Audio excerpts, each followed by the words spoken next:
Hello সবাই, কেমন আছো? আশা করি তোমরা সবাই ভালো আছো।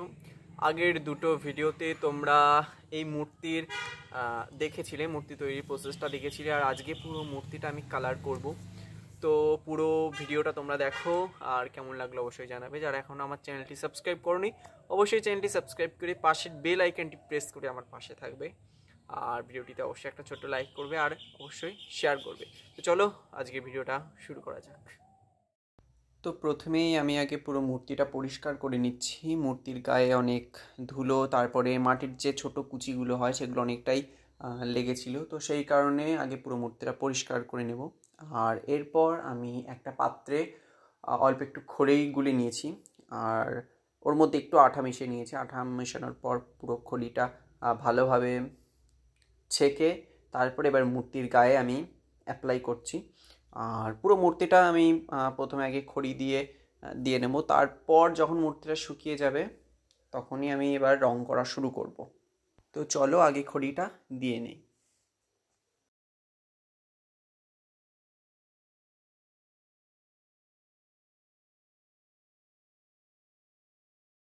তো আমার কিন্তু খড়ির কাজ একদম শেষের দিকে। আর পুরো খড়ির কাজ কমপ্লিট হয়ে যাওয়ার পর আমি এবার পুরো মূর্তিটা শুকিয়ে নেব। তো খানিকক্ষণ শুকানোর জন্য অপেক্ষা করে, তো এই দেখতেই পাচ্ছ যে মূর্তিটা পুরোটাই শুকিয়ে গেছে। আর শুকানোর পর দেখো পুরো মূর্তিটা সাদা ধপধপ করছে। আর এবার রং করার পালা। তো আগে আমি শাড়ি রং করব। তো শাড়ি রং করার জন্য আমি এখানে হলুদ ফেব্রিকের সাথে আমি একটু হালকা কমলা মিক্সড করে এই কালারটা বানিয়েছি।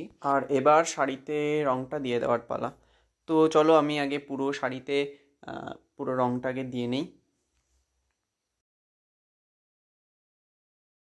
যেহেতু এই মূর্তিটা একদম সিম্পল, তোমরা দেখতেই পাচ্ছ যে কোনো ডিজাইন বলে তেমন কিছু নেই, সেই জন্যই আমি শাড়ির ডিজাইনটাও একদম সিম্পলই রাখবো।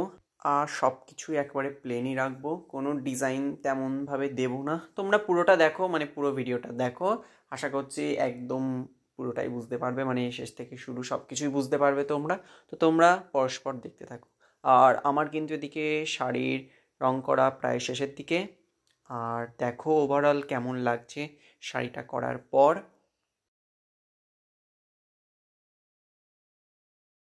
এবার শাড়ির পাড়টা করার পালা। তো পাড় করার জন্য আমি এখানে লাল ফেব্রিক কালারটা নিয়ে নিয়েছি। তো চলো এবার পাড়টা করে নেওয়া যাক। তোমরা দেখো আমি কিভাবে পাড়টা করছি। পাড়টা তেমন মোটা করব না, আহ, মোটামুটি একটা মাঝামাঝি পজিশনেই পাড়ের হাইটটা রাখবো। তো তোমরা দেখো কেমনভাবে রাখছি আমি পুরোটা।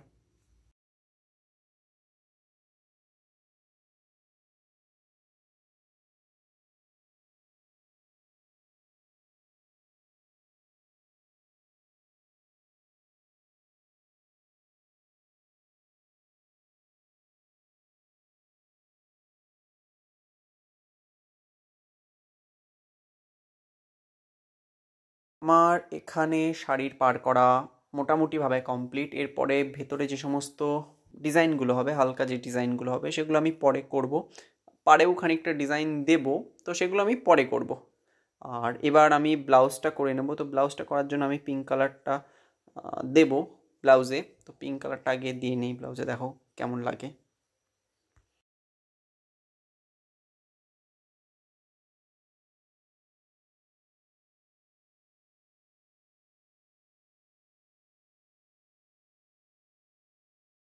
তোমার ব্লাউজটা করা প্রায় শেষের দিকে, মানে হয়ে গেছে বললেই চলে।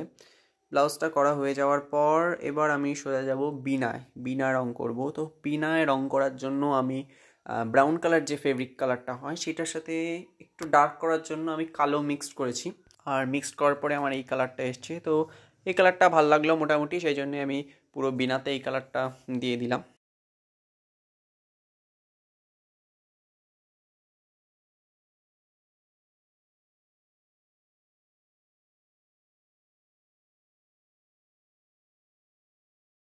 আর এবার মাথার চুল করার জন্য আমি কালো ফেব্রিক কালারটা নিয়ে নিয়েছি।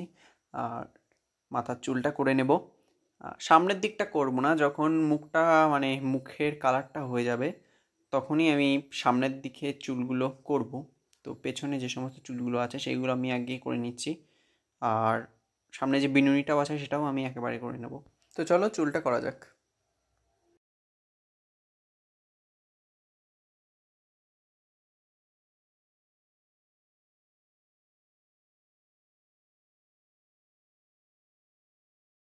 তো চুল করা আমার একেবারেই শেষের দিকে, আর চুলটা করা হয়ে যাওয়ার পর এবার আমি গায়ের রঙটা করব। আর গায়ের রঙটা করার জন্য আমি এখানে সাদা ফেব্রিক কালারটা পুরো বডিতে অ্যাপ্লাই করব। তো সাদা ফেব্রিক কালারটা চলো দিয়ে দেওয়া যাক। আমার এখানে মুখটা করা কমপ্লিট, মানে মুখের কালারটা দেওয়া কমপ্লিট। এবার আমি দুটো হাতে সাদা কালারটা দিয়ে দেব। গায়ে রং করা কমপ্লিট। আমি আবার একটু শেষের দিকে একটু হালকা হলুদ শেড দিয়ে দিয়েছিলাম, যাতে একটু দেখতে আরও বেশি ভালো লাগে। আর এরপর আমি এবার হাঁসটা কমপ্লিট করব। আর হাঁসটা কমপ্লিট করার জন্য আমি আবারও ঠিক একইভাবে সাদাটা দিয়ে দেব। সাদাটা দেওয়ার পর আমি এখানে একটু হলুদ শেড দেব। তো চলো সাদাটা আগে দিয়ে নেই।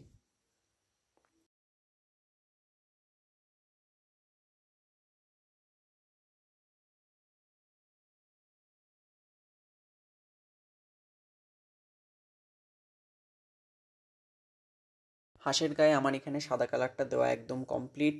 আর এবার আমি হলুদ দিয়ে একটু শেড দিয়ে দেবো। সব জায়গায় দেবো না, একটু খাপচা খাপচা করে পুরো শেডটা দেবো। শেডটা দেওয়া হয়ে যাওয়ার পর এবার ব্রাউন কালার দিয়ে আমি ছোট ছোট হাঁসের গায়ে কটা দাগ দিয়ে দেবো। তোমরা দেখো, আশা করছি দেখলে বুঝতে পারবে। দাগটা দিলে যাতে একটু পালক মতো দেখতে লাগে, তো সেই কারণে ছোট ছোট কটা দাগ দিয়ে দেবো। আর আমার কিন্তু পুরো হাঁসটা করা কমপ্লিট। আর দেখো কেমন লাগছে।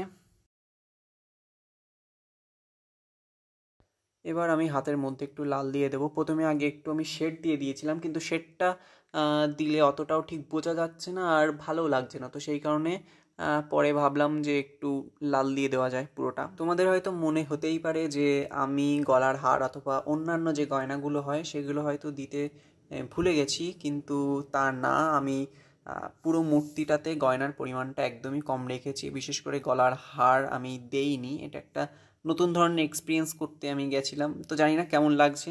আর এখন আমি শাড়ির পাড়টা বসাবো। শাড়ির পাড়ে এখানে আমি এটা সিলভার যে কালারটা হয় সেই কালারটা দিয়েছি, আর ভেতরে ছোট ছোট করে কটা সিলভার কালারের বিন্দু বসিয়ে দিচ্ছি। কারণ পুরো মূর্তিটাই আমি একদমই সিম্পল রাখতে চেয়েছি, তোমাদেরকে একদম শুরুতেই বলেছিলাম। আর এবার তার মধ্যে আমি কটা ছোট ছোট লাল বিন্দু বসিয়ে দেবো। এবার আমি নিচের কাঠামোটা একদম পুরোটাই ব্লু কালার দেব। আর ব্লু কালারটা পুরোটা দেওয়া হয়ে যাওয়ার পর আমি একটু জলের মতো করে ওই স্রোত টাইপের একটু শেড দিয়ে দেব, যাতে পুরোটা একটু জলের ঢেউ বলে মনে হয়। আর এই ঢেউটা আমি এখানে সাদা ফেব্রিক কালার একদম হালকাভাবে, মানে একটু জল মিশিয়ে একদম পাতলা করে নিয়ে তারপরে একটু দাগ দাগ মতো করে দিয়ে দিচ্ছি। তোমরা দেখতেই পাচ্ছ। আর এবার মূর্তির চোখগুলো করার পালা।